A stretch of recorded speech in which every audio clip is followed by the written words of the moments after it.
Welcome back to another wonderful episode of Podshots with your hosts Brandon Zemp and Clements Young.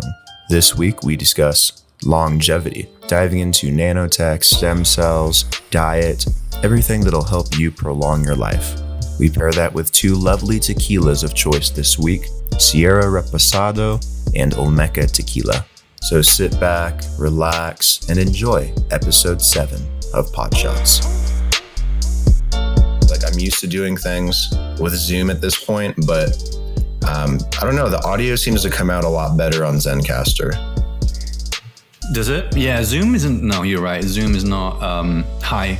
It's not made for production. It's made for just getting the job done. It's made for meetings, but we're kind of at the point where Zoom is kind of forced to grow right now. Number one on the App Store most of the time right now. Everyone's paying for premium. Yeah.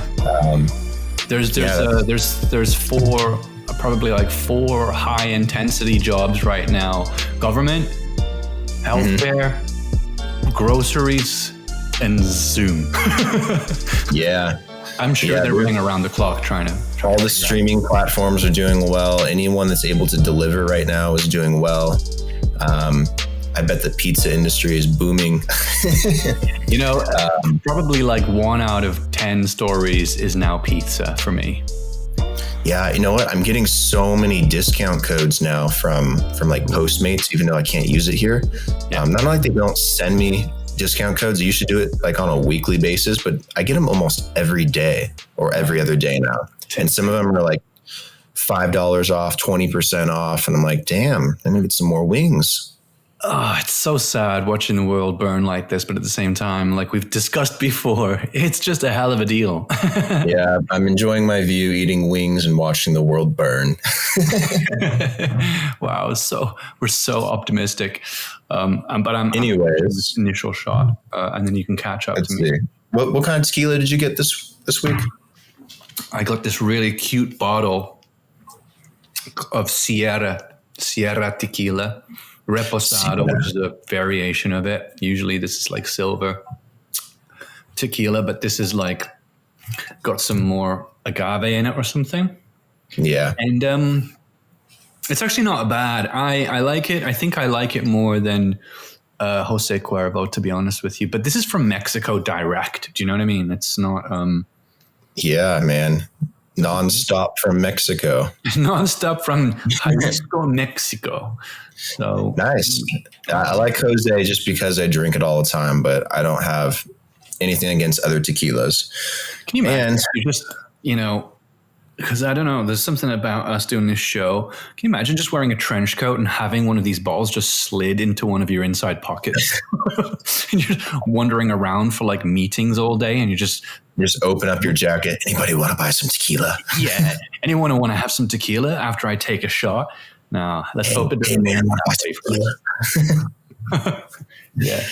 Yeah. Well, I wish I could have matched you today, but God darn it, we couldn't link up on the alcohol again. So I got the Olmeca tequila.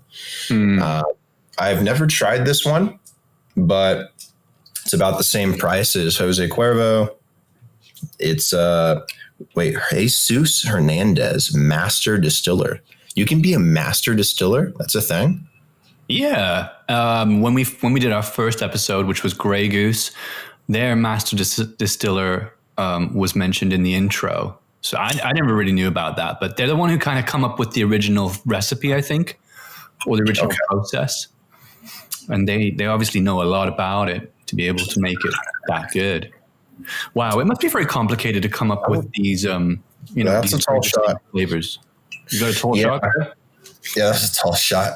I hate it when they put like the safety on the bottles to slow down the pouring. To me, it makes no sense. Like it just takes longer to pour it, and it doesn't come out the first time. So you kind of have to give it a little shake, and then all of a sudden it comes flying out. And you feel, I don't know, it just pisses me off. Just give me an open bottle, man. It doesn't make sense for home consumption because we are not measuring for profit. But when you go to a bar, I think it's essential these days. I'm not sure if they do this in South Latin America, or Central America. Sorry, Mexicans and I can't remember the country. But yeah, in Spain, for example, I don't think they measure shots. They just pour it in, and they do a lot. They put a lot in there. I'm sure it depends based on where you go. But this one's from Mexico too, situated in the Mexican highlands of Jalisco. Yeah. Jalisco. They're both from the same place then. Olmeca Reposado is finely distilled from Mexican blue agave, resulting in a clean and harmonic tequila of exceptional taste and smoothness. Harmonic. Haven't heard that word when it comes to alcohol. Dude. Is it going to make me sing? On the back of mine. Sierra Orange Margarita. Pour a shot into a shaker with ice.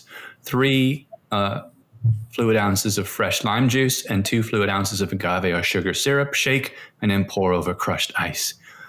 And then a twist of orange peel. Oh, I miss cocktails, man. I really miss them. This one doesn't give me any cocktail recommendations. It just says fucking pour a shot, bitch. Okay, you ready? Yes. I have it in hand. So 3, 2, 1, cheers. Tink. Salud. I have to do a half on that one, considering I just had one. Ooh, yeah. Hits the spot. That definitely burns a little bit going down. I forgot it's tequila, but not too bad. Actually is pretty smooth. I'm not going to lie. Yeah, compared to that of the night. Oh, here comes a cough. I think I definitely drink this over ice. Yeah, me too. No, it's very tasty. Tequila is actually really tasty. I think it's got a bad rap with younger people, but I don't know. Maybe taste buds just haven't adapted that much yet. Maybe I could throw a party with some Olmeca tequila. It's not too bad. I could do some shots of this. It's hot though. It's hot. Baby's burning a little bit. I like it more than, I'll be honest with you, I like it more than whiskey. I like tequila more than whiskey. I like tequila better than just about everything. I feel like tequila, out of everything I've drunk, everything I've drinking. Are we doing another shot? It has flavor in some ways. Like I'm starting to taste like what that blue agave is supposed to taste like after drinking a lot of tequila. And it's kind of enjoyable. The other I like is rum, because rum's spiced and has a lot of cool flavors depending on what kind of rum you get. Other than that, I'm not a huge whiskey fan. It's just, I don't like it. I'll drink like a good whiskey or a good scotch or something like that on some ice, but there's no way in hell I'm going to drink like Jack Daniels or something like that. It's just not quality to me. I can't do it. I don't know, the taste. It's just the taste. Yeah. And I think marketing plays a big role here with any alcohol. The marketing is really one of the things that helps sell it. And let's be honest, there are tastier alcohol spirits than others. And I think tequila is quite tasty. I would put tequila and rum in a similar category because they're both quite sweet, but very strong. But when it comes to whiskeys, like they're not sweet. I mean, they've got like hints of sweetness sometimes, but they're sour, some of them. And some of them, I don't know. They're also just not strong, like in terms of the alcohol, but just strong in terms of the flavor. Yeah. It's one of those things. I think you kind of like grow up with it, and you kind of like get indoctrinated into drinking anything really. Maybe I think actually it has a lot to do with your palate over time. So I see a lot of people my age. They love vodka, love tequila, love rum. They're sweeter or smoother or easier to put down. And most people our age or younger are usually doing shots. They're not really sipping on alcohol. But I think as you get older, I think your palate changes. Right. And then I think you get used to it. I'm wondering though, now that you mentioned that, I'm wondering though if as an experiment if they've ever tried giving something to someone who's never tried that type of drink in their life, like alcoholic drinks, like maybe when they hit 40 or 30 or whatever, and seeing whether they actually like it or not. Because I think a lot of these drinks, just like moonshine, you grow into it rather than it just one day you like it. And I think that might be the case. I don't know.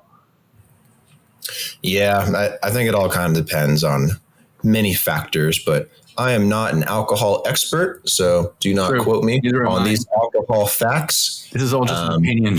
Please consult your alcohol distillery master, your local distillery master, for accurate factual advice. Do not sue me. What are we talking about today? We're talking about health. We can talk about whatever you want to talk about.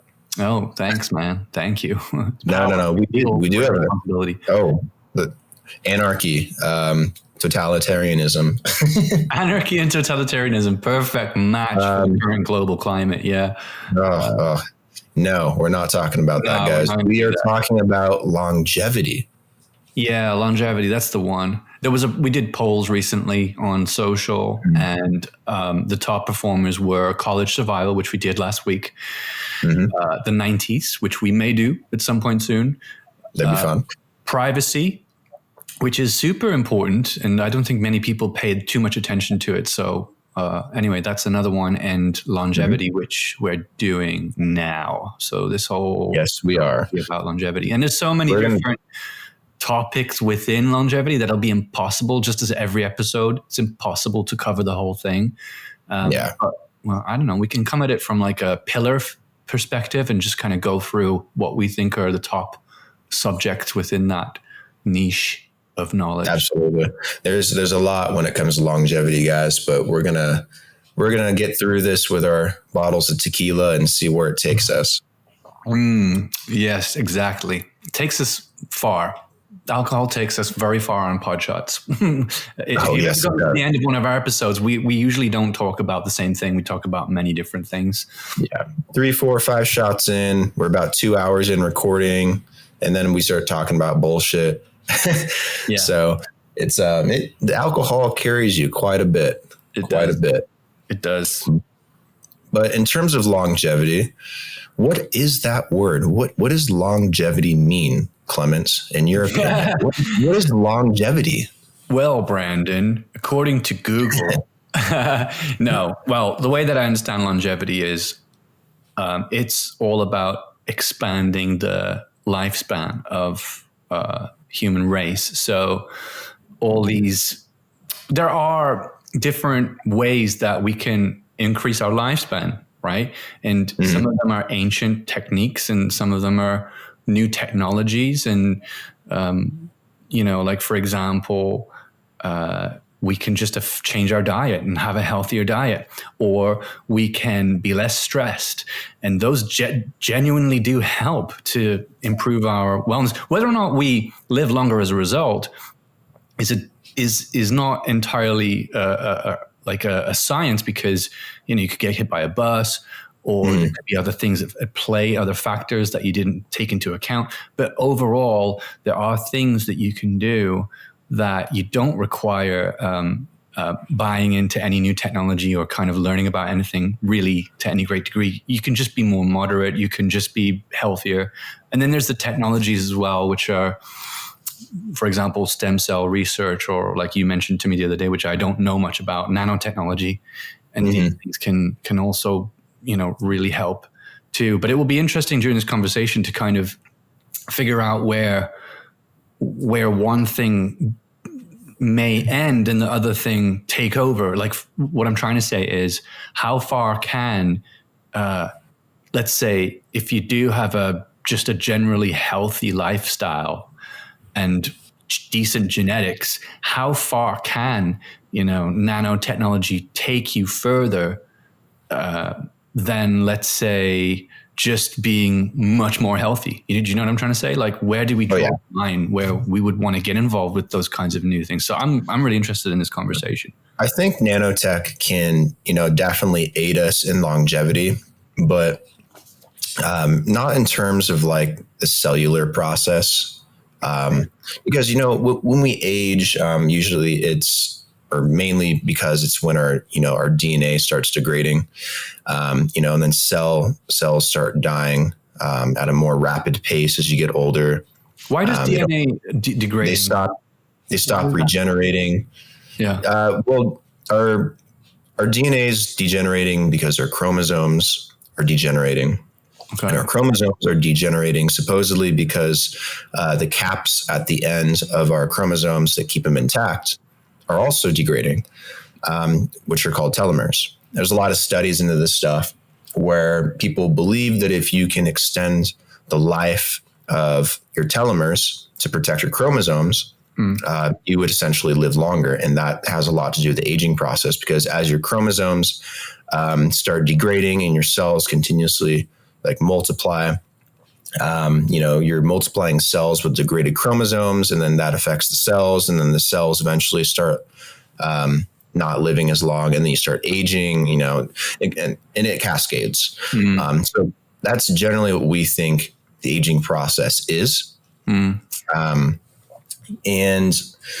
a lot of people think that there are different things you can do with your diet or your lifestyle, or at the gym, or in terms of what kind of hormones you're producing, or what hormones you could prevent from producing, chemicals in your brain that affect the rest of your body, your gut biome, that have a lot to play in that process. So, I mean, obviously we could probably dig into this forever, but when it boils down to it, it's, can you preserve your chromosomes and keep them intact longer so that your cells live longer and stay more youthful? That will preserve, your youthfulness, will prolong your youthfulness, and will prevent that aging process. It's very complex. Sorry, I'm just going to butt in because You're I'm good. thinking. I remember hearing someone say that when you damage your DNA, you can actually transfer that to your offspring. Is that true? And through pregnancy? Yeah. I think it's possible. Well, let's think about it like this. If you can transfer, a disease, through intercourse or pregnancy, then I guess it's possible. Right. If you have, because you're essentially transferring genetics. And if you have fairly poor genetics when it comes to aging, then yeah, absolutely. That's why some families have a tendency to have shorter lifespans or longer lifespans on one side of the family. They are passing that down genetically. So I think there's some truth to that.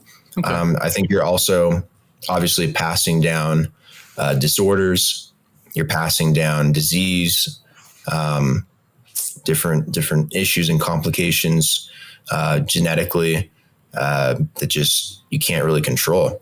So I think in every family, there's your genetics are different in every single family, and your genetics, are in some ways corrupted, some ways affected. Some of that could just be how they were passed down for hundreds of years. Some of it could be because of who someone in your family married at one point that affected your bloodline. It could be environmental factors over time. Right. Like if you look at Parkinson's disease, for example, when did it start? Industrial Revolution. I think Parkinson's disease really started becoming a thing after the Industrial Revolution, because there's so many workers that were exposed to different chemicals, different working environments, that affected their bodies, their immune systems. And, they pass that down over time. Wow. So I think there's environmental environmental factors as well, right, that really have a huge role in determining, what kind of things you're passing down, what happens to your genetics and your DNA, and how, you got through certain environmental situations. And then, you're passing that down to your kids, and they're passing that down, and they're passing that down. I think once your DNA becomes damaged to a certain point, I think it's kind of inevitably passed down no matter what. Right. I don't think there's a process to really repair what you pass down genetically.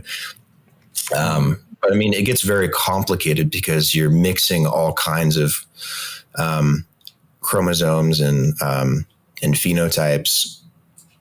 It's the only way you and your spouse, and there's kind of a little bit of a lottery that's happening there. And we're not even talking about the potential defects with an egg in a female or sperm in a male that can have profound effects as well as what happens during pregnancy. That 9-month period or so during pregnancy is a huge developmental period for a baby, for a fetus. That can lead to all kinds of issues too. So I think it's a very complex process, but I think at the core of it, it's in your DNA and in your chromosomes and how intact those are. So this is really difficult because you would want to have a healthy kid. You would want to have healthy offspring and then healthy grandchildren. Absolutely. But you can't necessarily know that when you're trying to pick a partner. I mean, there's definitely giveaways, or like at least on a very biological evolutionary level, there are things that attract us to others that are trying to tell us you should probably mate with this person. But we can't go into that level of detail unless we really want to sit down with them and discuss, history. Well, you can nowadays. I mean, I know we're kind of going through a pandemic right now. I know there's a lot of issues in the world, some health issues and environmental issues, but we are, I mean, honestly, in the most vibrant time in human history, where people are breeding like crazy, living a very long time. Access to healthcare has changed everything. Whether it be medicine or vaccines or the way you're treated, the quality of the food you eat. We can talk about all the bad things, but I mean, from a general perspective, people are living longer. We have 7 billion people on this planet and growing rapidly. We have more food issues than we do health issues, to be honest. Yeah. I think one of the number one health issues we have is eating too much. Yeah. Well, I mean, if you're eating too much, you're in a pretty prosperous society. I think that just becomes a bad human habit, and that's a personal choice. If you're eating too much, that's your fault. That's not society's fault for providing you with an abundance of food. So that's the other thing too, with longevity. You have to take care of yourself. I mean, your environment has a huge impact on you, but you have a huge impact on you too. True. So if you sit on the couch all day and eat chips and ice cream and play Call of Duty, you'll just get fat and ugly, and you won't be happy, and you'll probably die a lot younger from something, maybe diabetes, who knows? Yeah. Hey, Call of Duty is becoming a staple of my quarantine, and it's getting me through this. It's keeping my mental health in check, even though, I kind of feel a little bit more violent than usual. But the whole thing about, I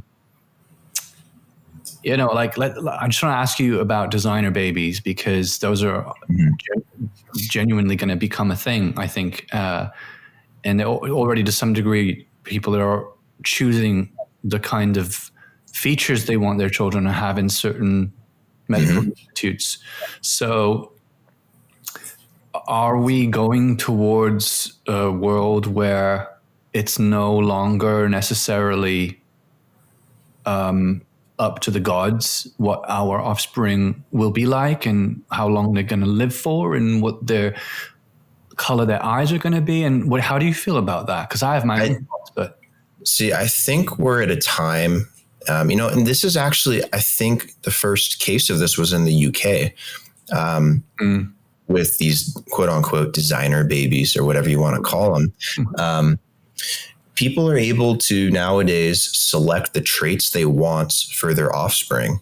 And instead of, praying to God or rolling the dice, or making a Punnett square and getting all nerdy, you can choose what kind of hair you want your child to have, what sex you want your child to be. You can choose what color eyes, what kind of features, what kind of genes. You can turn genes on and off.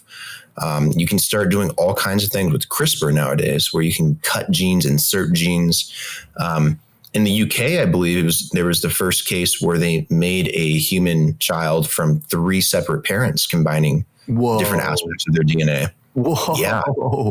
What? I know. Is crazy. Yeah. You take the 50% from a male or female, then you take 25% from 2 other females or 2 other females, combine characteristics, and boom, you have a child from 3 parents. You can do some crazy things with science. Yeah. So imagine if you and your spouse wanted to have a test tube baby because you wanted to have this genetically enhanced child who would polyamorous do something crazy. Can I have a child with my 8 wives? Yeah, sure. No problem. Yeah. What do you think they're going to do when they have 8 wives? You know what's really fucked up? And I'll be honest with you here. I was actually thinking about that the other day. I was like, what if you're in a relationship with, not that I want to be in a relationship with more than one person, but I'm just saying, I was thinking about what would happen if you wanted to have a child and you were in like a polyamorous relationship. And now we're talking about it. It's really weird. Well, I think the term polyamorous is going to be quite common, because if you're creating a test tube baby and you're using genetics from another person as well to influence their growth and development, then that is polyamorous, not in terms of marriage, but in terms of, the child. Polydnaris, chromosaurus. I don't know. Yeah, I don't know what the term would be. Very cool. It's cool, but also eerie. It's almost like something you'd see on Black Mirror or Westworld or something. I think it'll be a controversial topic if it isn't already, because it's not something that's widely done, but we'll get to a point in society where it's important for us to evolve past our limits. And so you think that's where this is all going then? Like, I mean, if we choose what our kids are going to be like, then we would generally, I would imagine 99.9% of the time, pick very good genetics and, or at least traits of the genetics we're using. Yeah. So we would end up with almost like, okay, maybe not an Aryan race, but we would end up with a race that was much. Well, we would be fulfilling Friedrich Nietzsche's view of the Übermensch, which is the superhuman, the Superman or Superwoman, wherein you'd be creating a child that could have an immune system that's so powerful it would be impervious to modern disease. Right. You could create a superhuman child with physical characteristics that would allow it to excel beyond any human norm in sports. They could break any Olympic record. They'd be 5 times faster, could jump 3 times higher. They could do some crazy ass shit. You could have a child with supreme learning capabilities, enhanced cognitive function. Maybe that's done with more neurons than normal. Maybe that's done with certain chemicals being produced more frequently in the brain. There's all kinds of things you could tweak. You could tweak growth hormones so your child matures faster. You could have a full-grown adolescent human in half the time, potentially. Right. You could cut the no longer natural selection. Then it's more like natural selection just went out the window. Yeah, in some crazy ways. So, I mean, it's beyond longevity. Yeah, you could live indefinitely if you could halt the aging process and you could, create the perfect homeostasis within your body. And at the same time, you could do some incredible mutations too to the human body. Like you see mutations all the time, but what if you can make a human that was resistant to electricity, or that had, a hardened dermal layer of skin that'd be resistant to bumps and bruises and scratches and things like that. This is clearly a military application for sure. I mean, it could be a space travel application. Okay. Or It's not like a plumber is going to be suddenly, we want to make our child the best plumber in the world. So we should give him jobs like plumbing will probably be overtaken by robotics, to be honest. Yeah. Can you imagine a plumber with gills just in case? Don't worry, ma'am. I'll fix your leak. Yeah. Oh man, that's funny stuff. But that's where it starts to become almost like a potential nightmare scenario for me, because if you can start genetically modifying humans in that way, ooh, there's going to be some creepy stuff coming out, man. Yeah. Well, I mean, you could make a human glow in the dark too. We've already been able to clone animals. We've already been able to do some crazy genetic mutations with animals. Like you can make cats glow. You can clone sheep. You can give animals, you can create chimeras where you have two different species of animal combined into one, like a centaur, for example, or a minotaur. That's what I'm talking about, man. That's they exist though. It's been done. In the animal kingdom, it's been done. It exists. This is not genetically impossible. I feel like I don't want to see this, but I really do. Yeah, go for it. Chimera. Yeah, we'll have to start doing this on Zoom again. Then we can start pulling this stuff up on Google. The 5 chimeras created by science. Imagine the ones that aren't reported by science. Carrying human stem cells. Yeah, this is creepy stuff. But like, imagine, just seeing someone climb up the wall of a building because they have spider legs. I'm just going to work. Yeah. These things in science, Clement, are not impossible. They are possible. They are impossible. I genuinely am getting like goosebumps right now. No, they're legitimately possible. Is it feasible? That's a different question. Like, are we going to be able to, with 100% accuracy, create a half human, half horse that lives forever on the first go? Probably not. They'll probably die in 10 minutes. And to be honest, that'd be a terrible humanitarian tragedy and horse tragedy. So it's half horse. Yeah, I feel bad for humans and horses on that day. And a human tragedy. Yeah. But it is possible, and in time, given enough time, it will become a reality. It's just not a feasible thing today. You can't just walk into your local pharmacy and say, hey, I want to have a half human, half horse baby that glows in the dark and will live for 500 years. Mm-hmm. Yeah, that doesn't happen. You can't get a pill for that. Mm-hmm. But these things can happen. They're possible. And, given enough time, you're going to see some crazy ass shit, especially this century. But it'll be basic stuff like longevity, super immune systems, babies that are born with genetic traits that are superior to their peers. Okay, but here's the thing. Maybe you're right. Maybe it's going to be stuff like longevity. Maybe it's going to be stuff like that's independent of. Maybe it's more of a kind of like the foundations of our species more than the features of our species, because I feel like as technology improves and as biological cybernetic implants become more widespread, stuff like better eyesight, we won't be looking at genetics to improve that. We'll be like replacing our eyes with freaking cybernetic implants, perhaps. It's one way to go. Yeah. If we aren't able to do it genetically, we'll probably do it cybernetically. Just because that technology technically does exist already. And I don't know which one will come first, but if it could be done genetically without complications, it'd be a much better way to do it than, attach wires to your fucking head. Yeah, for sure. Anything you could do organically, since you're an organic being, would be a lot more beneficial. But, cybernetics is another way to go. Having a cybernetic eye or a cybernetic arm or super cybernetic legs, or just become a fucking cyborg in general. Turn yourself into an android. I mean, that'd be kind of cool.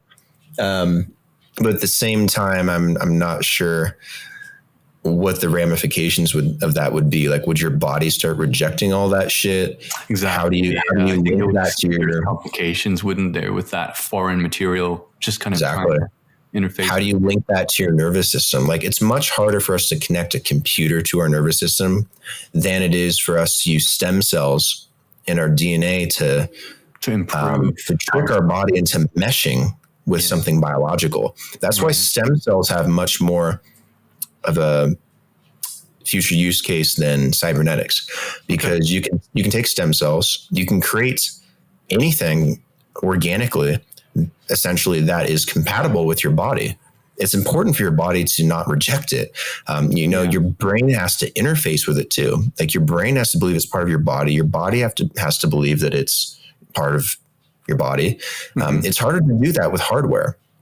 It's just a simple fact, but it can be done as well. I mean, it all comes down to how well you are, how capable you are of being able to trick your brain into believing that.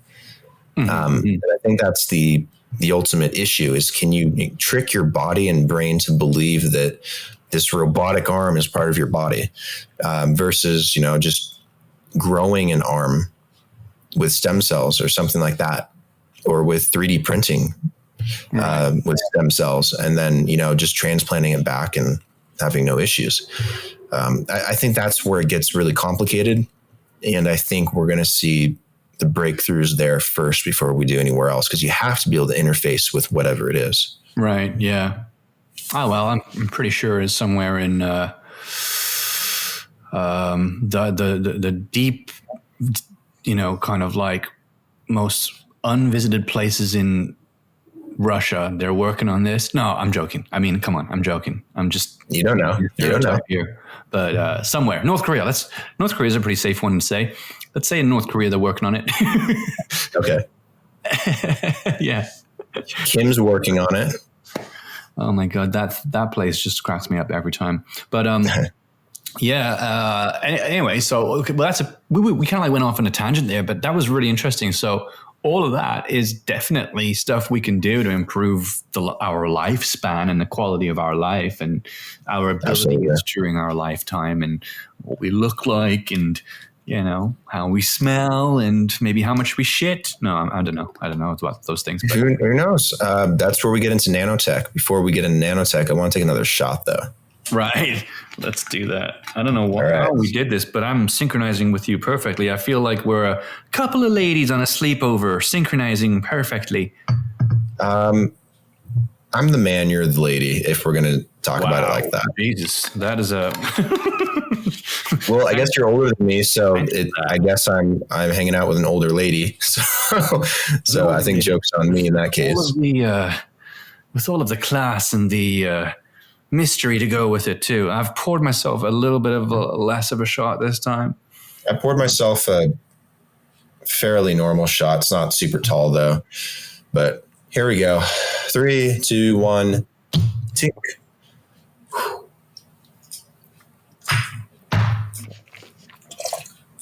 Okay, that went down all in one go. Yeah. Shit. I haven't eaten anything today. You know what? I've eaten, but I haven't eaten for a while. So I'm gonna have an awesome lunch. Usually we eat a lot before. Well, I do. Usually I eat a lot before the show, just so I don't get like drunk on the show. But I didn't. Well, I wanted the ideas to flow today, so I've been fasting, and I'm going to eat after this before I do my webinar after that. But you should generally eat well, though. That's another thing with longevity. You have to, this is what I was always told. Like, think of your body as like a car, right? If you want your car to perform, you have to put in performance fuel. So if you want your body to perform like a Ferrari, totally agree. Do you, if you go to the gas station to fill up your Ferrari, do you put in premium or regular gasoline? Me personally, I put in regular. I don't put in premium. Oh, come on, man. If you're driving a Ferrari, do you put in regular or premium? No, if I was driving a Ferrari, I would. Exactly. You put in premium, you'll fuck up the engine. You'll fuck up the engine. I'm driving. And then let's say you're driving a normal sedan. You can put in regular gasoline. Yeah. But premium is better. It's probably a lot better, I think. It is. Yeah, the analogy is good. It's just a shame that I don't follow that analogy in person in terms of the fuel. But it's a simple analogy. You don't have to follow it every day. I mean, it's okay. Every once in a while you accidentally fuck up and put in regular fuel, not premium. God damn it! But like we're doing now on Podshots. but let's say you're like, look at world class athletes. Their bodies in a lot of ways are like a Ferrari or a Lambo, or Pagani or Bugatti or Porsche or I don't know. I can just keep going on, but they have to feel their bodies so that they can perform. So if you're a performance athlete and you're in the Olympics or you're doing something incredibly strenuous, or you're doing the Tour de France, like Lance Armstrong, or you're doing those laps in the pool, like Lockie or Michael Phelps. You're doing something that's incredibly strenuous on the body, and you're pushing it, and you need to perform at its max. They're feeling their bodies with the best possible food, the right diets, the right timing, the right amount of fasting if they need to cut down. They're going through a very intricate process. Right. And, they're able to perform at incredible levels and achieve human fates that no one will ever be able to do if you're an average person. And even though it's not important that I run 100 meters in under 9 seconds, thinking from that mindset is important. When you go to the store, it's okay to buy some chips and shit like that. It's fine. But what are you generally eating? Like, what's the staple of your diet? Like, when you go to the store, are you going to buy some chicken breasts and pasta and rice, or are you going to buy some ramen noodles for dinner? Yeah, like, it's the consistency, really, isn't it? It's the one that you do 80% of the time, rather than 80-20 principles gotten people pretty far. And I think that that's a very good balance between your vices or the things that you aren't necessarily, well, that is the definition of a vice, is something that you'd like, but it's not necessarily good. And as a nutritionist, when I studied natural health and nutrition in uni, and I kind of gotten into that whole world. And by the way, I did that because I just had an epiphany one day, and this might sound stupid to a lot of people listening to this, but I guarantee it will resonate with a lot of others.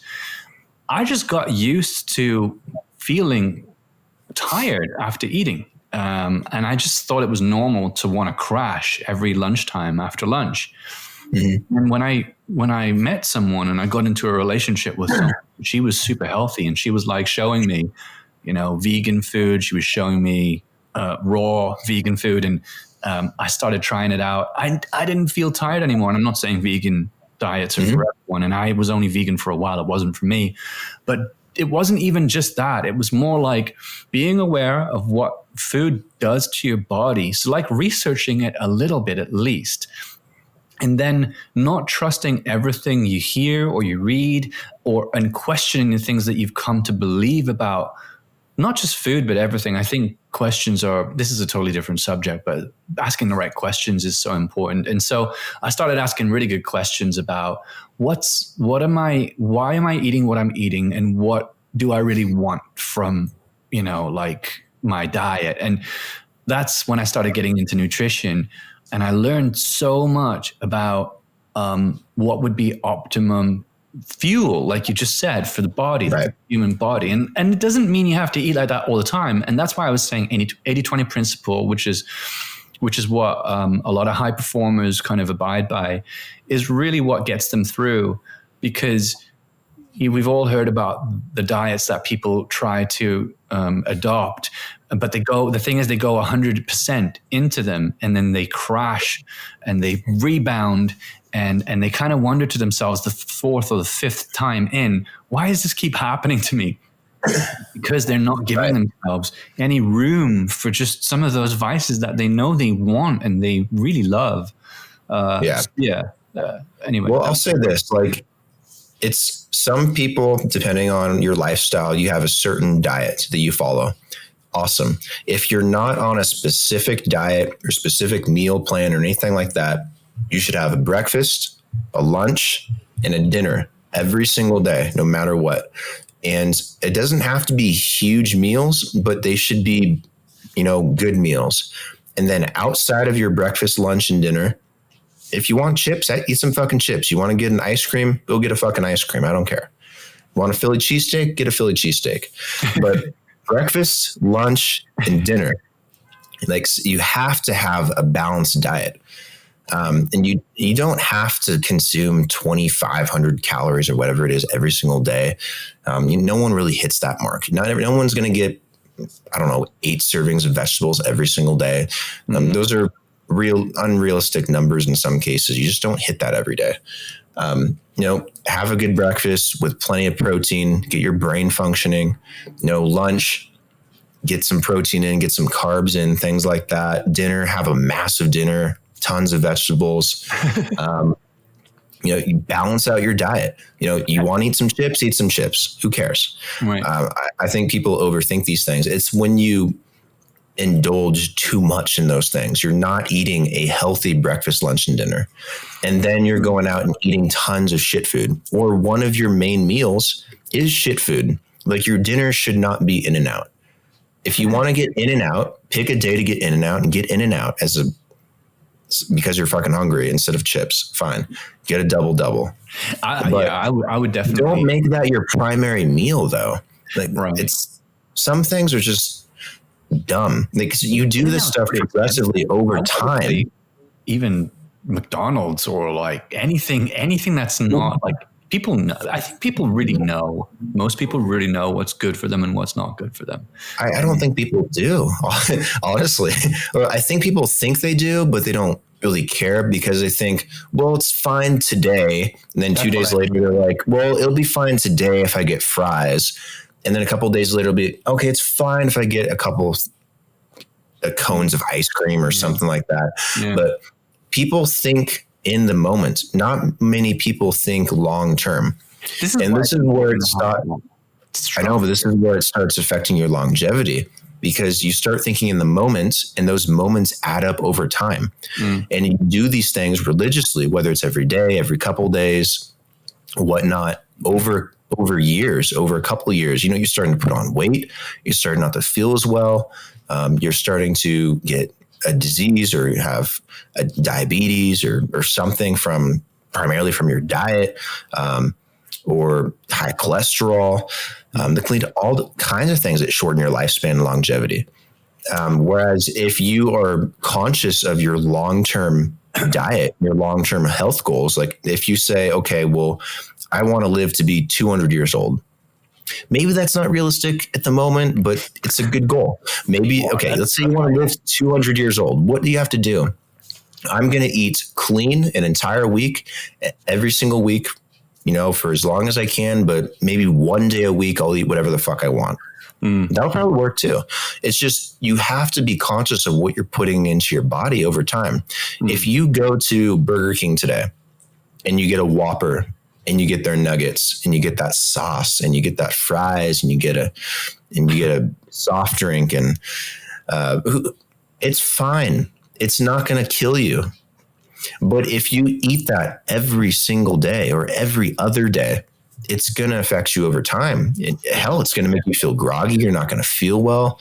The grease and the and the shit and the chemicals and all the things, the preservatives they put into the food, it's going to affect the way you think over time. It's going to affect the way your body performs over time. You don't want to do it all the time. I think that's what people get stuck in, is this routine habit of saying that they're going to focus on the day-to-day things because, you never know when you're going to die. So let's just focus on what I can control today. Let's live in the moment. Wherein I understand that, but if you're not thinking about the long-term aspects of your life, then you're just fucking yourself over. You're going to live short no matter what. Yeah, for sure. That's why I said, that's again, coming back to the 80-20, it's a really good place to start. You can do 70-30, you can kind of play around with it a bit, but generally speaking, you shouldn't be having more than 20% of your overall intake as being those quote unquote vice foods, the ones that aren't good for you. And you can apply this principle to anything. You can apply it to video games. You can apply it to entertainment or stuff that's not productive. You can have 20% of your free time could be just doing stuff that you like doing, but isn't really going to, make you a better person necessarily.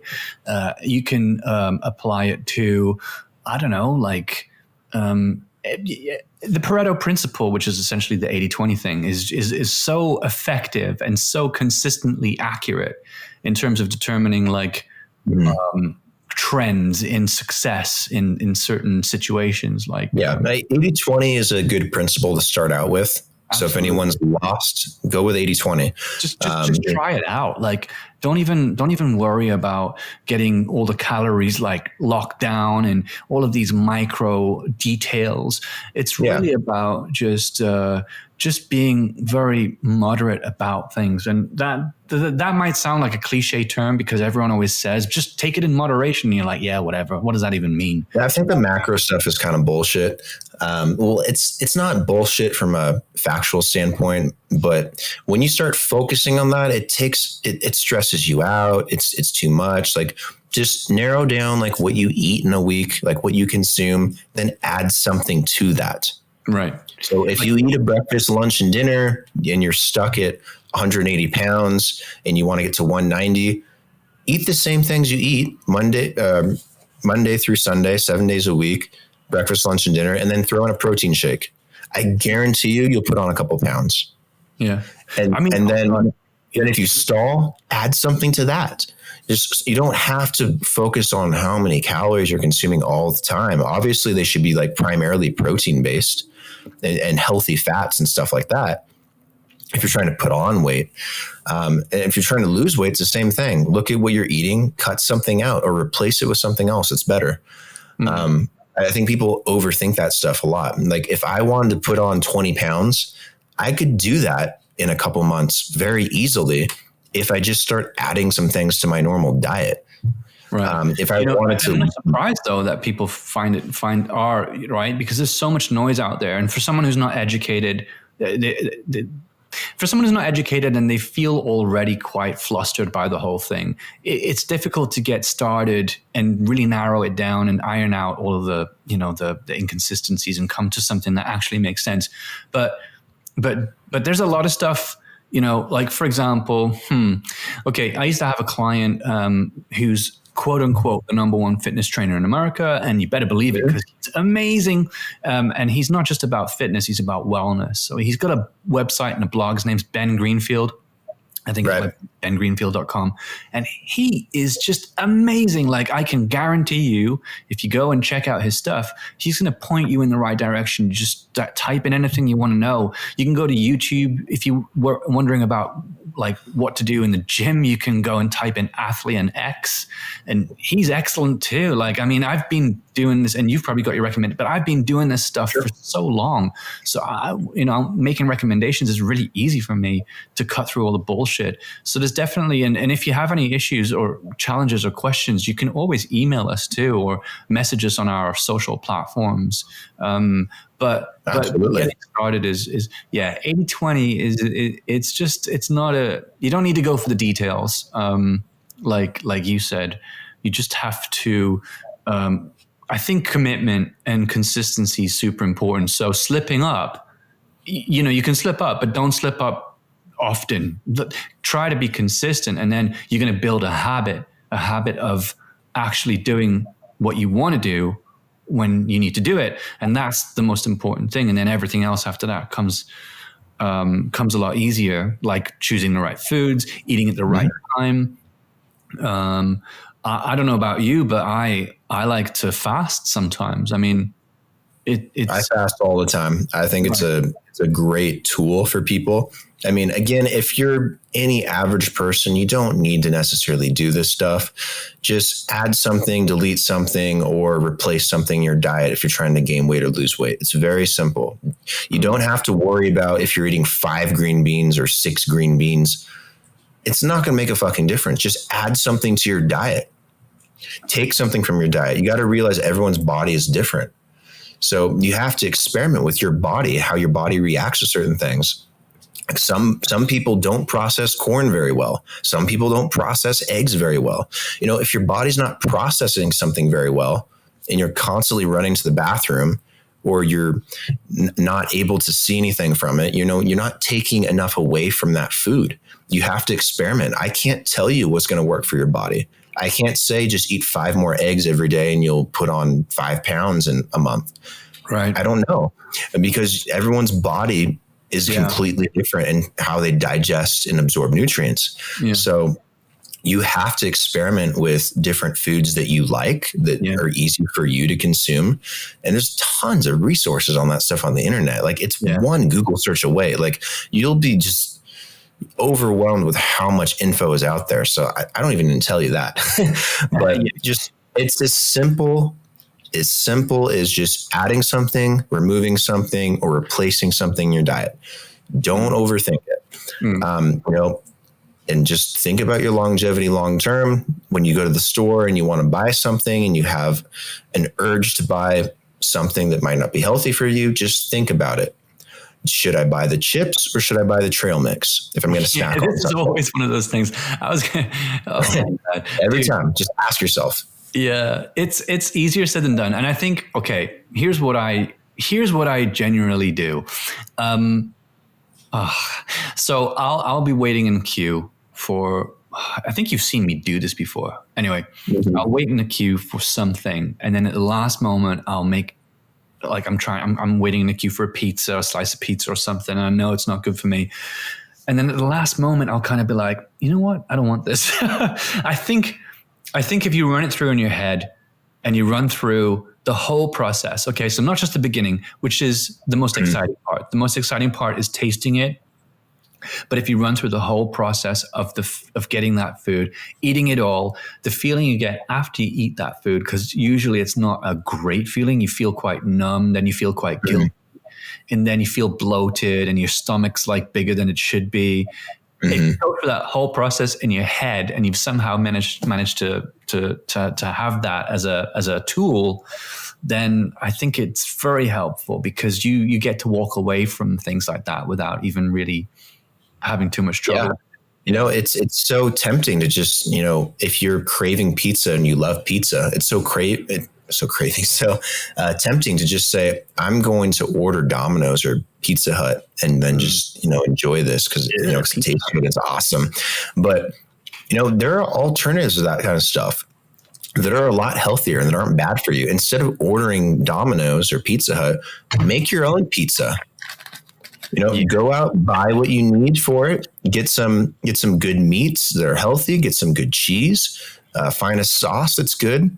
You know, that would be a far better alternative that would still satisfy your desire for pizza, but wouldn't be as greasy, would be healthier for you. You'd be getting some good nutrients in there, some good protein, some good carbs. You know, there's nothing wrong with that. You got to realize that a lot of these things you order that are fast food, that are frozen at the store, a lot of them aren't healthy. Yeah, I mean, on top of how on top of everything that's in them, they have preservatives and other things that aren't good for your body long-term, that hurt your longevity. So, I mean, if there's something that you like really like, that you want to splurge on, learn how to make it. Because I guarantee you a lot of these foods that, are considered non-healthy, if you learn how to make it from scratch at home, it becomes a lot healthier. Yeah, even if you're like another way to do it. Stuff, even if you're deep and this is going to an extreme because I don't usually deep fry stuff, but like if you go to KFC and you order a bucket of chicken or whatever, right? If you were to deep fry your own battered chicken at home, and let's say the batter wasn't something you bought from the supermarket, let's say you made that with proper flour and baking soda and stuff. Sure. It would be so much healthier than doing the KFC. Yeah. It would be similar. Instead of getting chicken nuggets from McDonald's, which everyone loves chicken nuggets, they're not healthy. But if you go buy some chicken breast, you chop it up, you get some flour, baking soda, mix up the chicken and the flour, baking soda, throw it on the pan. I used to do this as a kid. You can make your own chicken nuggets at home. Yeah. And they're far healthier. If you want to, throw in some olive oil, and you can fry it a little bit. That olive oil is a lot healthier than most of the stuff they fry that shit in. And you got chicken nuggets, and it's a relatively decent meal with protein and whatnot, and you're good. There's a lot of great alternatives to the things that you like and the things that you eat that are a lot healthier. Absolutely. You just gotta be willing to try. You gotta be willing to, cook from home and use that fucking kitchen that every household has. I partnered with a chef when I used to live in the Philippines in Southeast Asia, and we would do meal prep workshops live. So she would be cooking live we would have a class of people, and I would be explaining on a whiteboard the philosophies behind why we've chosen to do the recipes we've done, because they're healthier takes on like traditional dishes. So we would do like really unhealthy dishes, but we would modify them.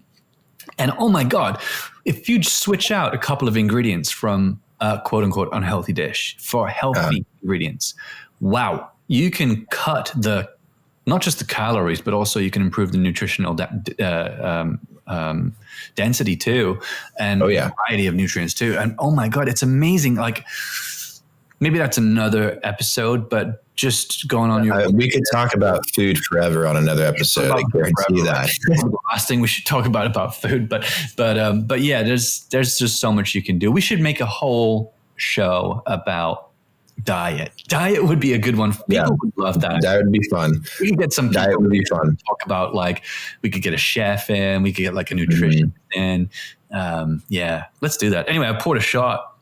Oh yeah. Oh, or another shot. Let's do it. Yeah, there's so much I could talk about on food. I love cooking from home because for some reason it's always better, especially when you do something with meat. Because if you get some fresh meat, it just tastes better. You're not vegetarian. Shut up. I said sorry, vegans and vegetarians. Oh, yeah. Well, I have something to say about vegans because they're promoting something that is not good for the human body. Well, in my personal opinion, not attacking vegans, but since they attack me all the time, fuck you. 3, 2, 1, taking a shot. Oh.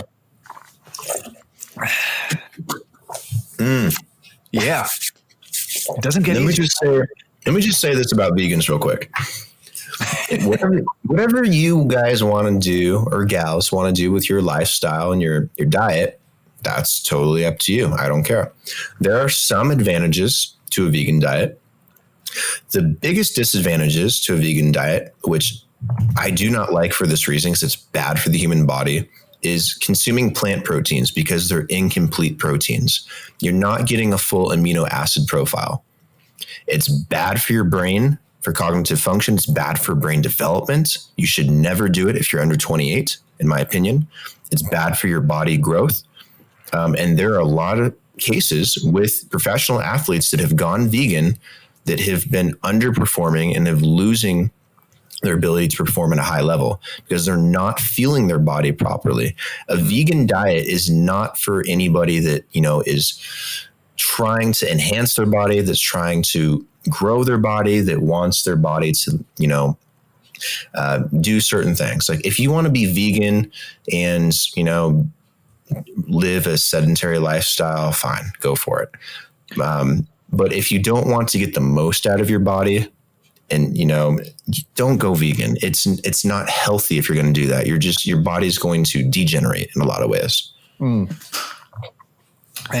there's a difference between vegan and vegetarian, right? I mean, vegan's a lot more strict, and vegetarian is, dairy. And well, vegan essentially is no animal product whatsoever. Right. So you can't have dairy, you can't have eggs. They get very, very picky. So like being a vegetarian, it's fine because you can still get access to good quality proteins in your diet. You can't really do that as a true vegan. So it's not a diet I would ever recommend to somebody.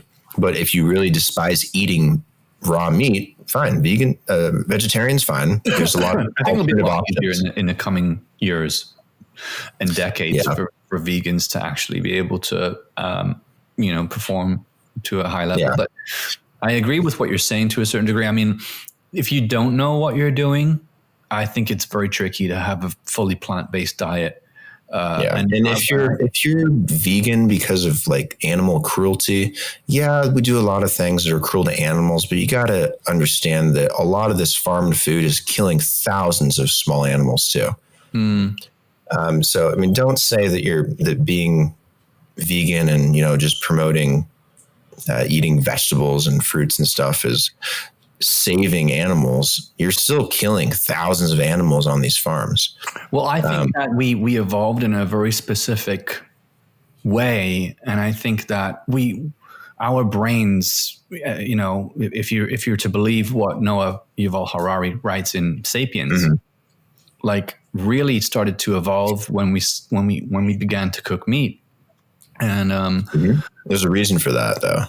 There are really good reasons for it, and I can't quote any of them because I would need to read the book again. But essentially, like there's a reason why we have meat in our diet and why we've eaten meat for the beginning of our species, and that is possible. But I think it's becoming more possible by the day because of the new technologies that we've produced, like these artificial plant-based foods that have those qualities that meat have, that are making it easier. In general, I think you have to be very skilled to be an effective vegan. A lot. Here's the issue with being vegan.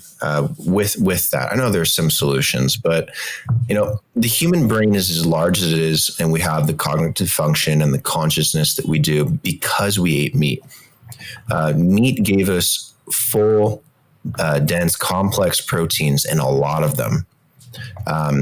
Doing that for a few hundred years, few thousand years, you have a completely different race of human.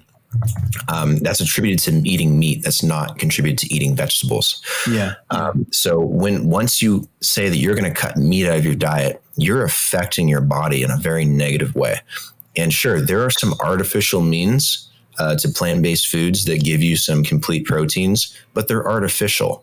It's still not good for your body, anything you eat that's artificial.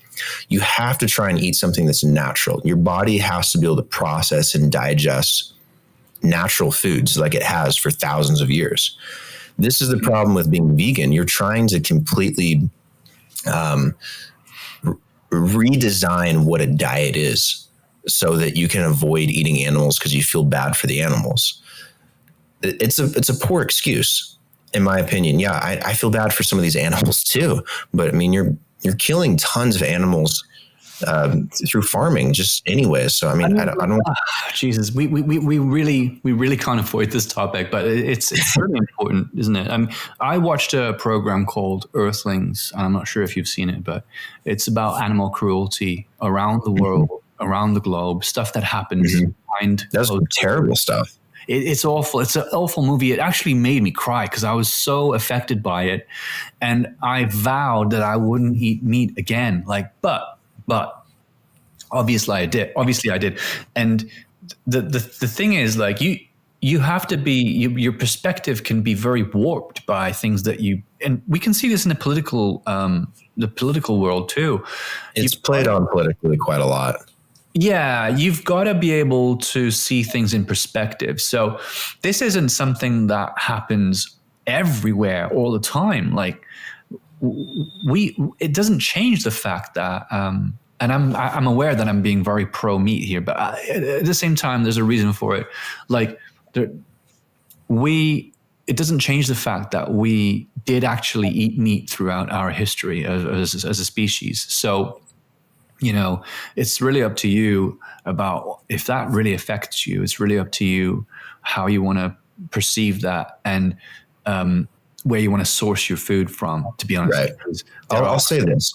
I don't think people should be making a judgment on whether or not they're going to be a carnivore or not, or an herbivore, based on how based on seeing a documentary on animals being treated terribly, on animal cruelty. And that's just being naive. Yeah, I know there's a lot of animal cruelty out there. I know that a lot of these institutions, they wrangle up thousands of chickens and thousands of cows and butcher them, and it's inhumane. And I totally get it. I'm totally against that. But that shouldn't be your reason to not eat meat. Yeah. You just have to change your perspective. Uh-huh. If you're going to eat meats, you should, if you don't want to go through someone like that, you shouldn't. Because a lot of the meat's not healthy anyways. Yeah. You should, You know what? On another note, man, if you can pull it off, if you can be vegan and if you can be super healthy, like by all tests, whatever, right? Like all the power to you. Like I've got no problem with that whatsoever. I'm just saying, like, there are I think what we're trying to say here is a lot of people get swayed by the negativity surrounding ethical treatment of animals. But, there are ethically treated animals that we can consume, and, it's really a choice. Yeah, I think being vegan, if you want to be vegan, be vegan. There's nothing wrong with it. I'm not saying there's anything wrong with it, but I'm just saying that if you want the best out of your body, a vegan diet is not the way to go. A vegan diet is a lifestyle choice. It is not a way to promote what your body can do, to push what your body can do. It's not, in my opinion, good for longevity. It's not, in my opinion, good for long-term genetics.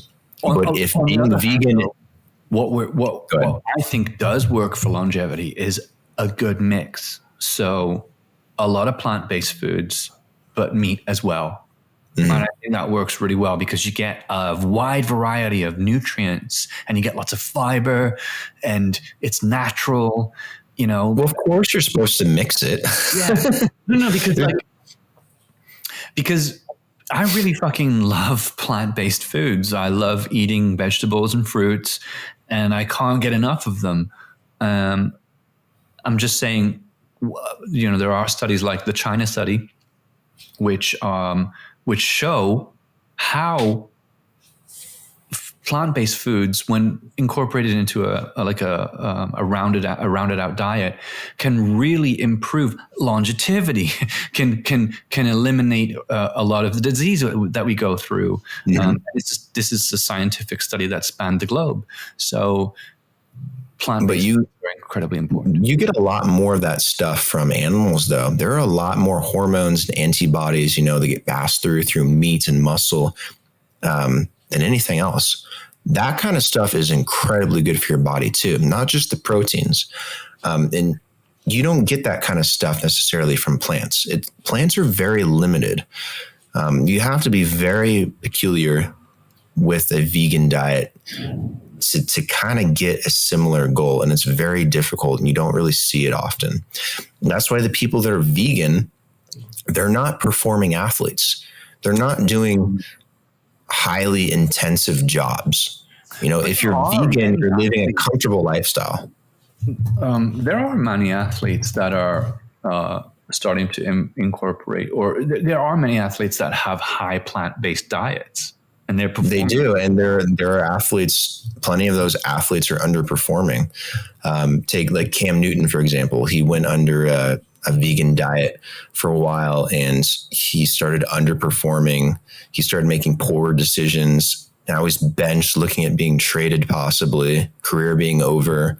There's a lot of athletes that do that kind of stuff, and it hurts them. I think it's one thing to benchmark athletes, and it's another thing to benchmark regular everyday like people, that in terms of longevity as well, because yes, but I mean, if we're trying to talk about longevity and we're talking about how to get the most out of your body, I wouldn't promote being vegan. But if we're talking about just, diets in general and what you personally believe in, sure, be vegan. There's nothing wrong with being vegan. Right. But never, if anyone ever came to me and said, I want my body to perform at a higher level, or I want my mind to perform at a higher level, I want to enhance my body, should I be vegan? Fuck no.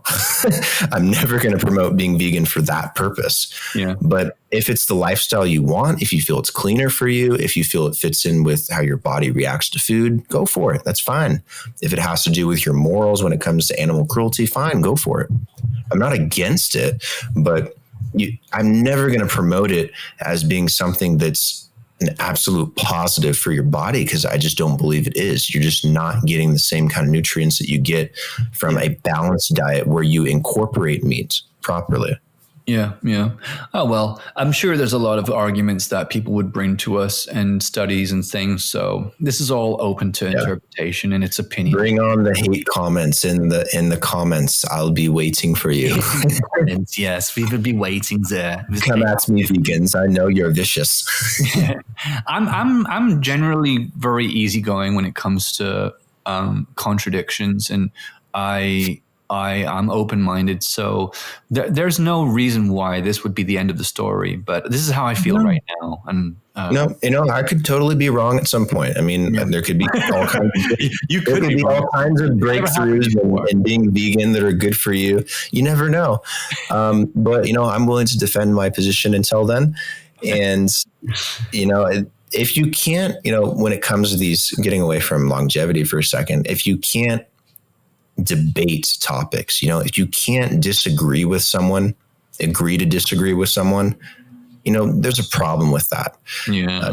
You have to be able to take some constructive criticism. You have to be able to take any kind of criticism in general and just know that like I don't hate you if you're vegan. Like, I don't despise you as a person. I just disagree.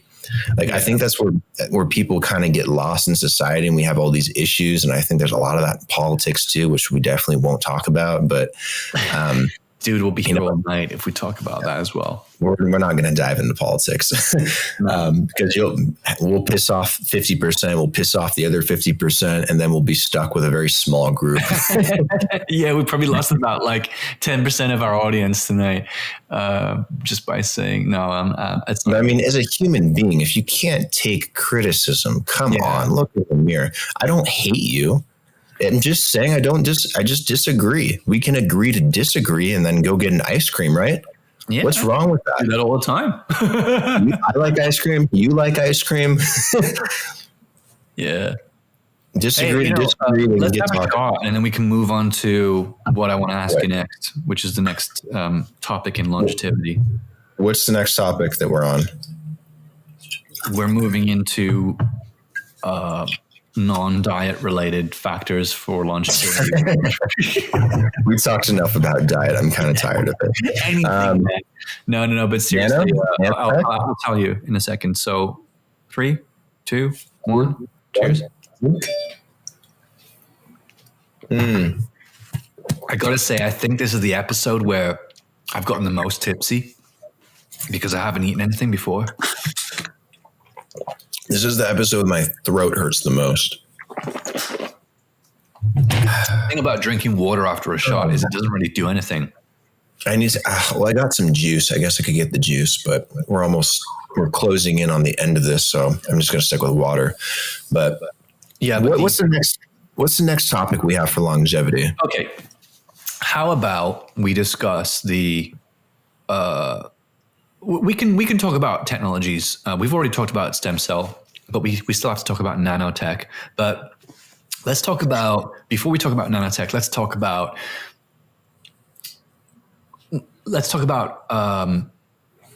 it's hard to put a category to this because there's no real category, but like community factor. So I think I've mentioned this to you before. There's a book called Outliers by Malcolm Gladwell, and he studies oddities, right? Things that don't follow the pattern. He studies why there are pockets of centennials around the world, like people that live longer than 100 years. And he studies he studies those pockets and why they have the most concentration in that area. So he, in his book Outliers, he went to Sicily, and he was like, how are they doing it? Now, looking at the sample size, right? That's the sample group. They are like not exactly. They're overweight. Their diet sucks. They eat a lot of carbohydrate. Now this goes against a lot of what we said earlier, but they have not entirely. Not entirely. I mean, I'll let you finish, but I mean, I've done a lot of research into Sicily too, and they do the Mediterranean. The Mediterranean diet is one of the best diets you can have.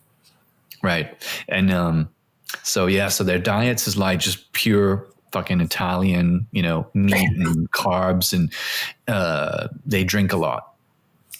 And he was like, how is it possible that this group in Italy, in Sicily, are living, have a high concentration of people that live over 100? And then he looked into other factors like community, like family, like connections, right? And they have the strongest connections. Everyone knows everyone in that country, or whatever you want to call it.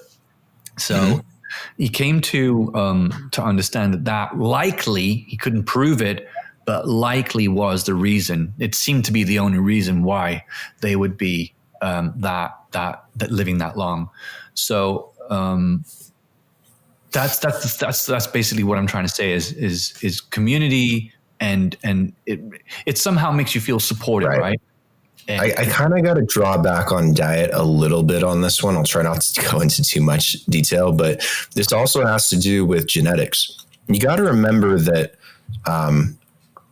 in Italy, we had the Roman Republic and the Roman Empire, and that lasted a very long time. In the Mediterranean, there are also a lot of other kingdoms and empires in the Mediterranean that were very, very successful as well. And you got to remember that back then, most jobs people had were very physical. People were working all day. It's like an all-day workout. Just imagine that. Building ships, building items, building, things for society, or building statues, hammering away at something. Men were working like physically all the time. There weren't software jobs. There was no computer science. I guess there was some science, some philosophy, but those guys were all fat. But you got to remember, the majority of people, especially the majority of men, were doing physical labor. And you incorporate a Mediterranean diet in that time to the kind of lifestyle men physically had to live every single day. Some of them fighting every day. Some of them were gladiators. Some of them were enslaved, and had very tough jobs. I see where you're going with this. Yes. Yeah.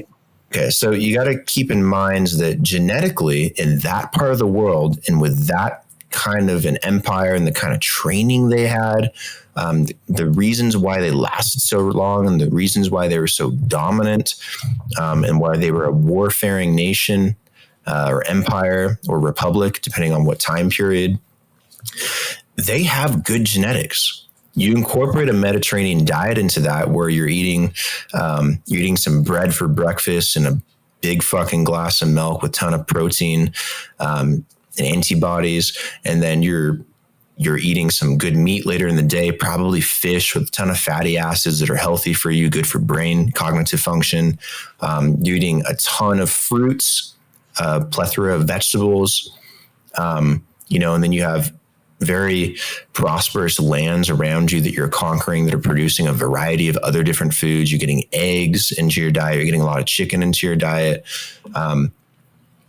In my opinion, that group of people probably live a very long time, especially in Sicily, because of their genetics. It's possible. I mean, I wouldn't say It is possible. And I think there's a strong argument for that. If you look back at what kind of people they were back then and the kind of diet they consumed, they had very good genetics, and they passed down those genetics to all their offspring. And I think that's a huge reason why, you see people in Sicily that live a very long time. You see that in Okinawa in Japan too. If you look at their history, what the kind of type of labor they had to go through a long time ago, the kind of diet they consumed back then, affected their genetics. They passed that down. They live a very long time too. Right. I think a lot of it has to do with a combination of your lifestyle and genetics from your ancestors, which created, in my opinion, more resistant DNA, stronger DNA, disease resistant, mutation resistant DNA bodies, passing that down over generations. I think they're just wired to live longer despite the kind of diet and lifestyle they live today. So do you want to know I think what that's the a huge longest part of it. lifespan in the world is by country? On average? I'm looking at it right now. On average or oldest age? On average by country, by both sexes. Okay, I'm going to guess because I got 3 guesses. All right, you go for it. 3 guesses. Okay. It's either someplace in Italy, potentially Sicily. It's either Okinawa, Japan, or Norway. Oof. Almost. Japan comes in second. But Hong Kong comes number 1, ironically, because it's so small. So where are they all going to go? So Hong Kong is number 1. Jesus Christ. Boy. So, for longevity? For longevity? Number 6. So it goes Hong Kong's number 1, Japan's number 2, Macau, which I guess is basically like Hong Kong, is number 3. 4, Switzerland, 5, Singapore, and 6, Italy. What's with these little places, these small countries? I thought Norway and Sweden would be higher. I know their longevities. So I'm looking at the Worldometer website, which is basically a very good. I mean, I'm following coronavirus totals from Worldometers, but Norway is number 17. France is number 14. Oh my God, the UK is number 29. Do you want to know what the US is? Or should we? It's probably low. Let's not go there. But yeah. So Hong Kong's number 1. And I don't know, there's probably a lot of truth to what you're saying. What I would say, though, is that I think what you're looking at, because these are modern times. Hong Kong probably has, they do have incredible healthcare at this point. They have incredible access to resources. So you could live a very long time in Hong Kong. I don't know if that's like based on the average or if that's based on a short-term average over the last few years. That's true. I'm really not sure.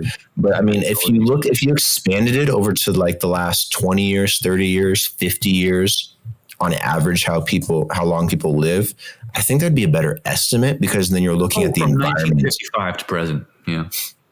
Interesting. We should go to Hong Kong. Good for you, Hong Kong. And I've been there, right? I mean, it's a dirty country. Jesus Christ.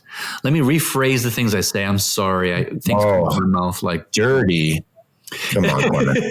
It's not a very clinical place to live. The streets are pretty dirty and sure. But the food's generally pretty healthy, I would say. I'm sure they got access to great quality food. I'm sure they got access to great quality healthcare. It's Hong Kong too. Yes, it's Hong Kong of all places, and their government supports them, and the community is strong. Hence the riots against China, which brings me back to Sicily was outside of Italy. Italy did not qualify for the study that Malcolm Gladwell did. It was Sicily specifically, and Sicily had that really close community connection. So I would say, don't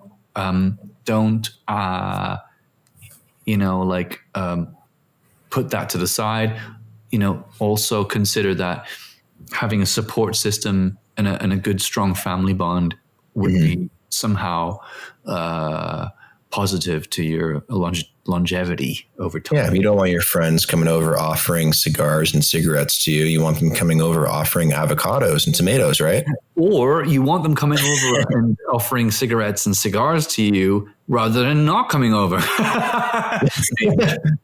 Well, that'd be, it's better than nothing. You don't come over. Something's better than nothing. At least you all enjoy it at the same time, right? Think about it like this. Like, if I gave you two choices of where you could retire and live, would you rather choose Hong Kong or Sicily? Fuck Hong. No, I would not go. Sorry, excuse me. Things come out my mouth straight away. I would not like to live in Hong Kong because it's so small. And I've never been to Sicily, so... But Clemens, their average age for the last 50, 60, 70 years is number one in the world. Why would you want to live in Hong Kong? Here's the kicker. Longevity is not necessarily... you want to enjoy your life. So if you live a long time, but you're absolutely, abysmally... If you're just miserable, then that's not a good idea. Anyway, I'm not saying people from Hong Kong are miserable. I'm just saying that every time I've been there, for some reason, I just don't get a good vibe. And I would rather go to somewhere where people want to have a glass of wine at like 2 p.m. and eat carbonara and fucking sing from their balconies and stuff. Yeah, that would be pretty cool. Yeah, well, I guarantee you that something's wrong with that average. I think you'd live a very long time and be happy in Sicily than you would in Hong Kong, to be honest. Yeah, it's possible. Yeah. I think it's logical. It's a logical decision, but that's just my choice. Everyone is. But the diet on average is better in Sicily. The people have better genetics, in my opinion, in Sicily. I think that you'd have a better lifestyle if you retired in Sicily than if you retired in Hong Kong. Right. I think if you grew up in Sicily, you would genetically be better than growing up in Hong Kong. I mean, I think what attributes to the longevity is, the access to technology, healthcare, and quality food, which sure you can get in Hong Kong. I'm sure it probably comes at a premium versus in Sicily. I don't even know what the healthcare is like. Does it even exist? That's an interesting one to look at. I mean, you're not going to get the same kind of modern problems that you have in a first world country in Sicily necessarily. It's fairly isolated on a little island, and I'm sure you have access to great healthcare anyways. I mean, it's a first world country. It's Italy. It's not, but I don't know. I feel like based on genetics, based on a Mediterranean diet in general, if you followed that standard, the type of lifestyle, you stayed pretty active, I think you'd live a very long time in Sicily. Yeah. Yeah. And I think at the end of the day, like when you kind of get past all of your material goals and things, having a lifestyle like a pensioner or I don't know, like someone who's already retired in Italy or Sicily is a very nice thing. You don't have to worry about much. It's just a very simple life, and you can, have a very, I don't know, you can just enjoy the goodness of life rather than worrying about it. It's a fertile place, in terms of being able to grow. It's great weather. most of the time. I mean, what do you got to worry about? I think Medellin is another underrated place too, in a lot of ways. Yes. I feel like they just don't do the studies on Medellin. I think in South America in general, I mean, you got incredible food at an incredible price. It's livable. It's very healthy. Lifestyle is very relaxed. Yeah. Lifestyle is very relaxed, not too stressful. So you're producing better hormones. You're not producing too much cortisol. You're not going to get cancer most likely. You can work here. You can have whatever profession you want and do fairly well. I think Medellin's a very underrated place. And I think it's, and when you start off as the murder capital of the world for so many years, I think that kind of diminishes its longevity value. Stops people from really like seeing it for what it really is. Everyone I talk to over here about Medellin is asking me, is it safe? Like, isn't that where Pablo Escobar was? And I'm like, yeah, it is true, but it's also very developed, up and coming, nice people, safe. Mm-hmm. So yeah, I agree with you. I think that's, we'll put it to the test, right? Well, I'm putting it to the test right now. I've been here. I'll come and put it to the test even further. I mean, I've been coming here for the last 2 years, and I've been here since February. Right. And I'm telling you, I've never had an issue here. I mean, I've had some card fraud, but that's about it. But I mean, anything. But I mean, that's probably me being stupid at some point, swiping my card. But you get that anywhere. I've gotten card fraud in the U.S. too. Yeah. But I mean, the sun's just busting out right now. I'm getting tons of vitamin D doing this podcast, coming through the window. Everyone's super happy. Ring light. I think, given another 10, 20 years, I'm pretty confident that if Medellin keeps going in the same direction, that it'll be one of the top places in the world to live in terms of longevity.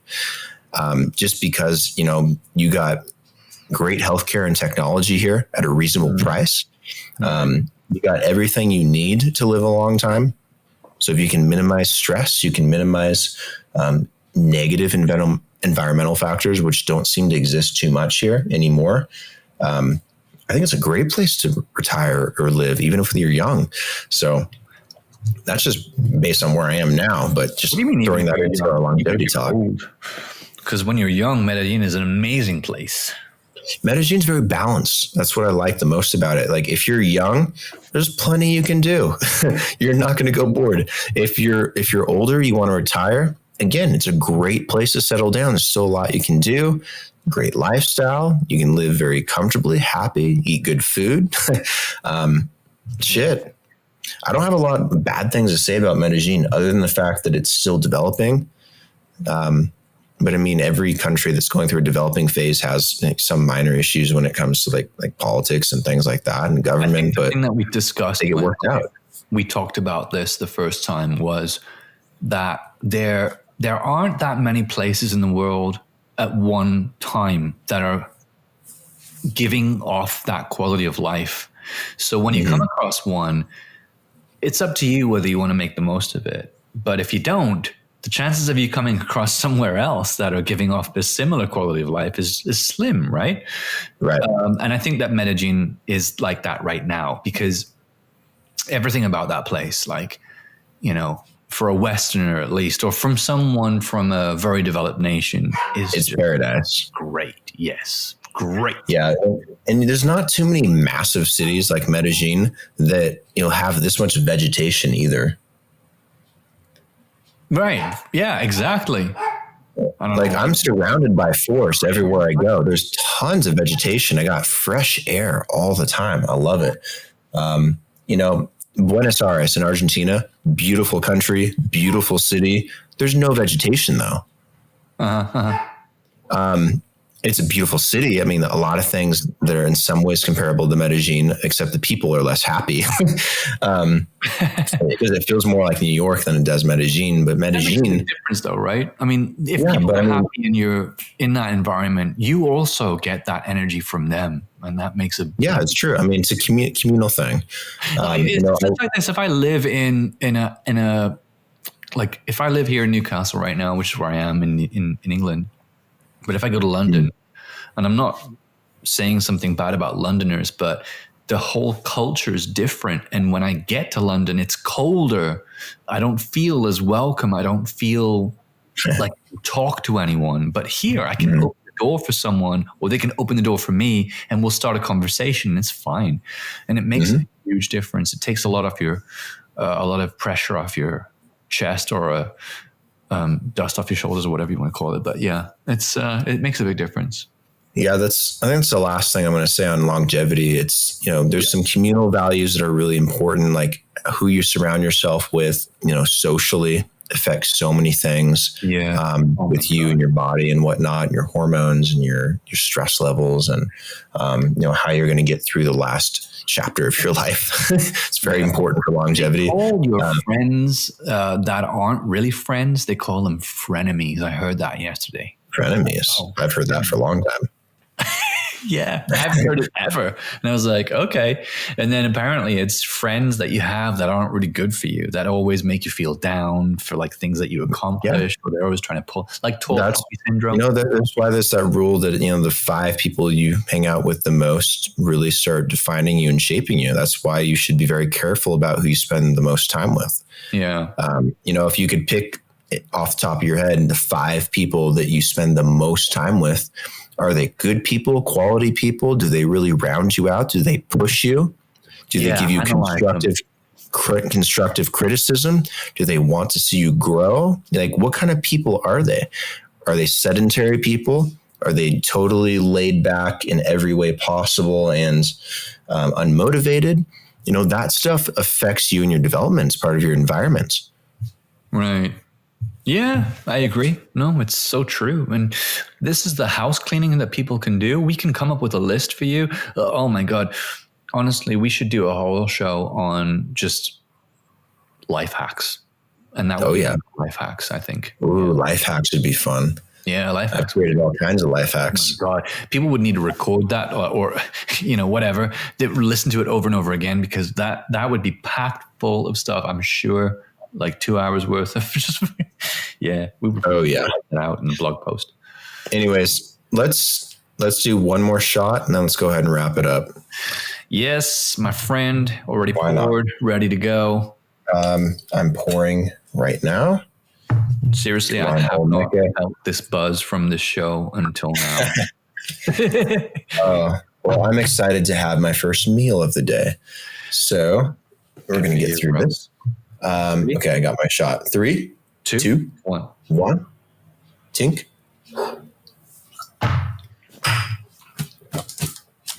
Gosh darn.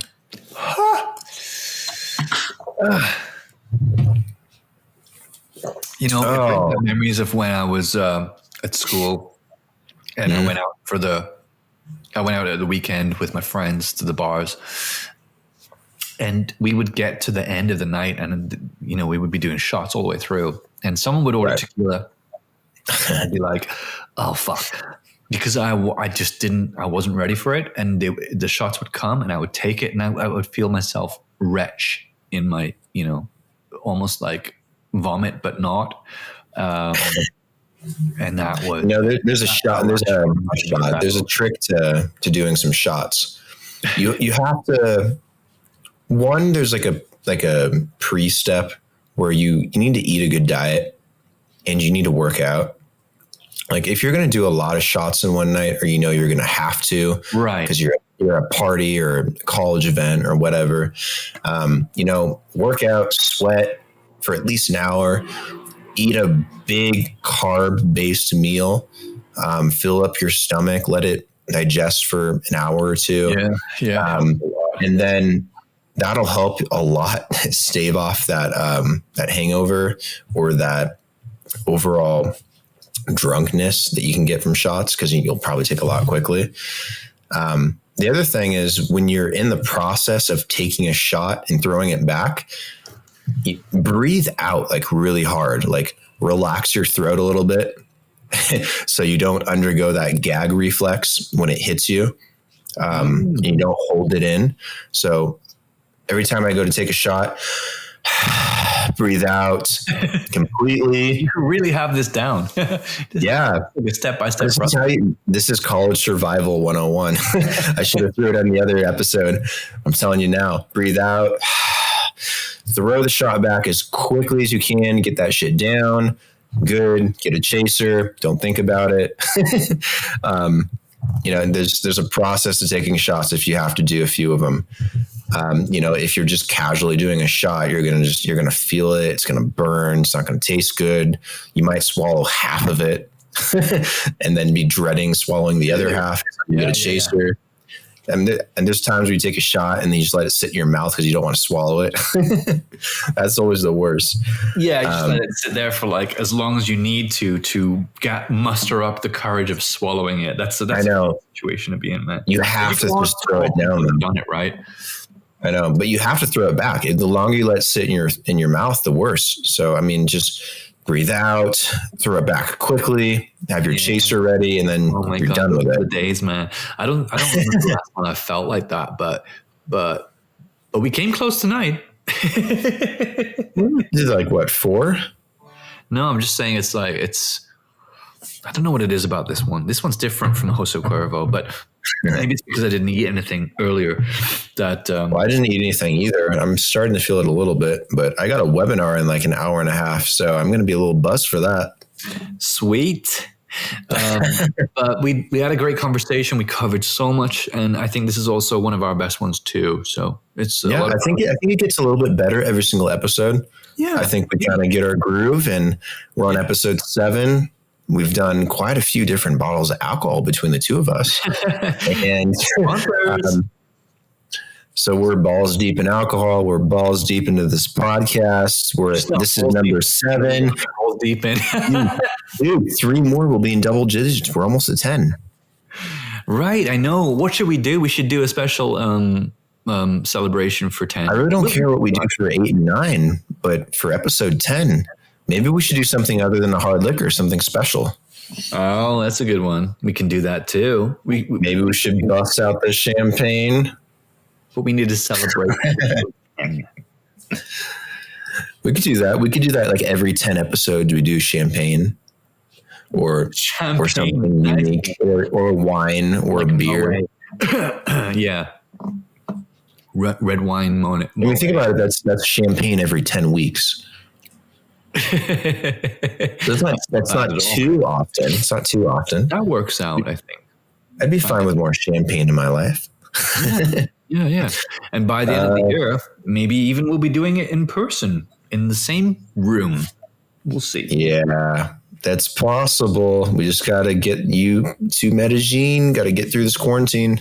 Yeah, that's the thing, bro. Oh man, I hope we international flights aren't too difficult after this, and we can make it work. But those I know living in Medellin is a crazy. I don't know about the UK, but I do know for Medellin that the lockdown is supposed to end on May 11th unless they extend it again. I'm really not sure.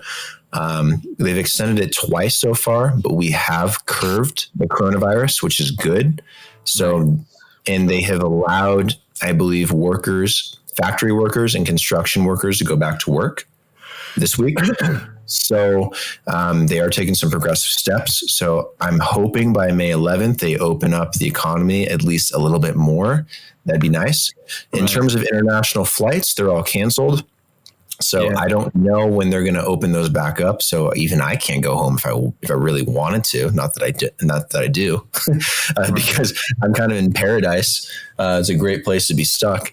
I hope Bianca stay in operation because they were really cheap when I used them last time.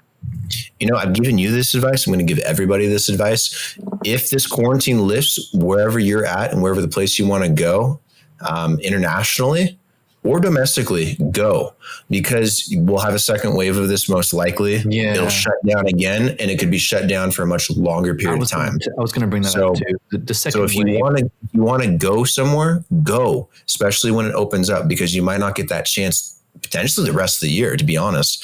This virus isn't going to go away, and a vaccine isn't going to stop it because it's mutating. By the time they have a vaccine, there will be a different strain, and there are already different strains. Right. So we're not going to just stop this stuff with one vaccine. It's going to take some time before we figure out procedures to deal with this properly. And I mean, like, think about it before you go. But if you want to go and you have the means to get back safely, then go. But yeah, the second wave will absolutely almost guaranteed happen. I just hope it's not going to be worse than the first one, because the last 4 pandemics in history, 3 or 4, I think, have had worse second and third waves than first waves. Right. Ouch. Right. So we need to be careful. We're gonna have a pretty bad second and third wave. And my Floridians? Yes. Californians, please listen to this. Stay away from the beach. Yeah. I mean, but this is the reality. People are going to hear that a quarantine is going to be over in their location. Yeah. They're all going to go party like crazy. But the thing is, though, like I was saying to someone the other day, if I went to the beach because I was allowed to go to the beach and I got there and there was already tons of people, I would be like, nah, I'm going to go home or somewhere else, right? It's pent up angst. People have been stuck for a while now, and who knows how long they could be stuck. True. Young people have missed spring break. We're on the cusp of summer. Classes are ending. People are in finals right now.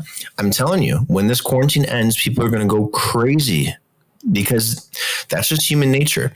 They don't know what's going to happen with this virus afterwards. They don't know if it's going to continue or not, if it's over, if it's not over, but they're going to take advantage of it and it's going to make it worse.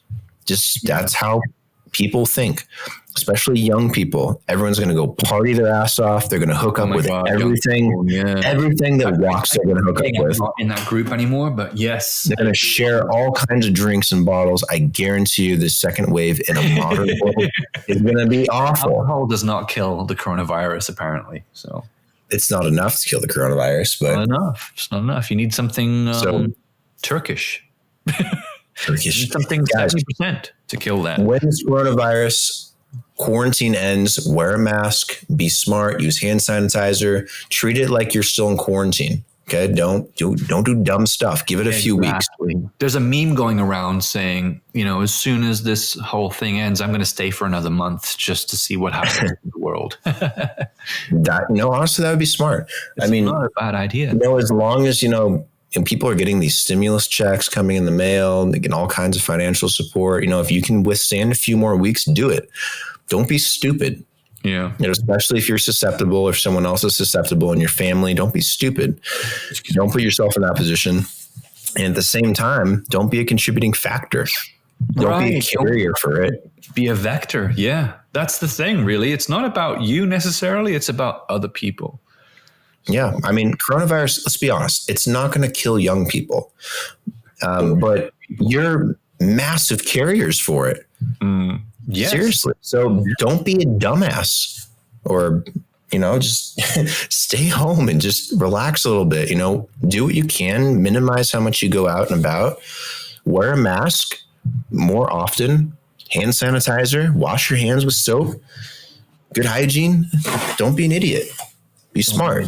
You're going to survive no matter what. Be smart. That's basically it. And that is episode 7. Yes. Don't be an idiot.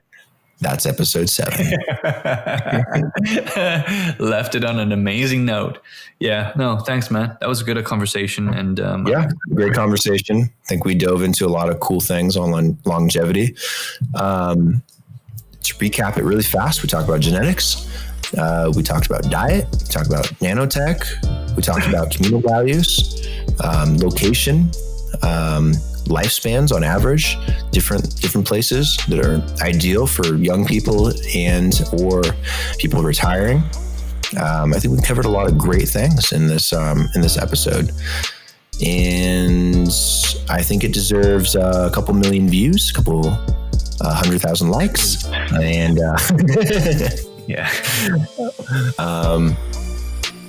think it was a great episode. I had a good time. It was fun, and looking forward to 8, man. I'm excited about 10. Fuck 8 and 9. Yeah, but 8 we're gonna do some iPhone shit. We're gonna jump 9 and go right to 10. 8 and 9 are gonna be good. Trust us, everyone. 8 and 9 are gonna be great. We're not gonna do them very quickly, just so we can get to 10.